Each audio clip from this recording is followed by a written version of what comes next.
Let's discuss about unique formula in Excel. How benefit it is, how it will benefit a unique formula in Excel. For example, here in department there are few departments we have which is repeating again and again, right? I just want to know that which are the departments we have, or some projects we have. Just I need a list of project which is repeated. Also I don't need to have a repetition, just I need a one time only.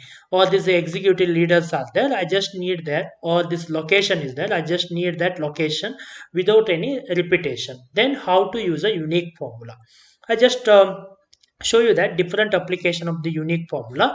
I start with the equal to unique, then it's asking for the array. Array is nothing but which column data you like to find that unique values. Select that column, close the bracket, enter. You can see here it shows that all the unique values in a data. For example, sales, finance, R&D, professional service, product. These are the like departments we have in our company. For example, who are all executors we have, like how many leaders we have, and who are all. I just want to know that. Then what I will do, I say equal to unique. I just select that column, close the bracket, enter. I'll get to know that how many executors, who are all they.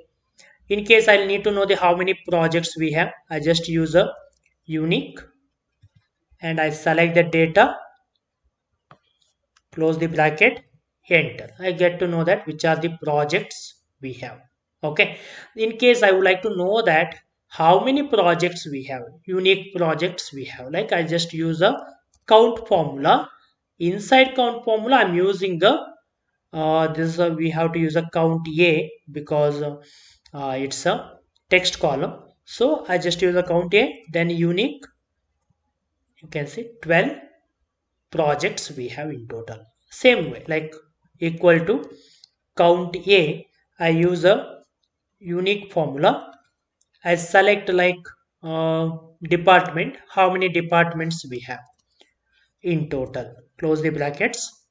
5 departments we have. In case this department to be sorted, for example ascending order or descending order, then what I will do, I just write one more formula called as a sort, just to sort that in a alphabetical order. You can see now here I just use a sort formula.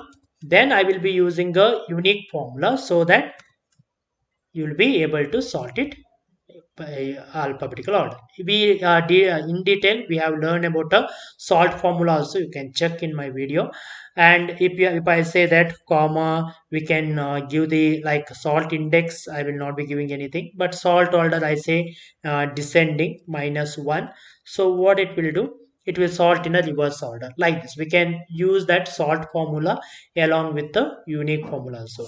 Along with the filter formula also, we can use a unique formula also. In case if you require that one, you can comment me.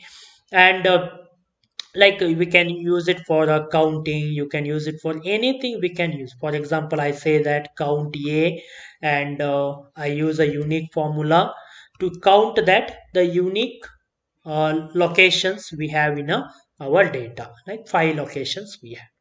For example, I would like to know that which department which is not repeated. For example, unique only by like once it has been repeated. It is not repeated. Like sales is repeated, R&D is repeated. But is there any of the department which is not repeated? I just need a distinct value we say, right? To check that one again, we will be using a unique only. I select that array. Okay, comma, then I say comma again. Now I will select that true. So what it will do, it will check only for the which is a not been repeated again. Okay, that only it will be highlighted here. Okay, so this is how unique formula works. If you have any doubt or anything, you can comment me in a comment box also. Thank you.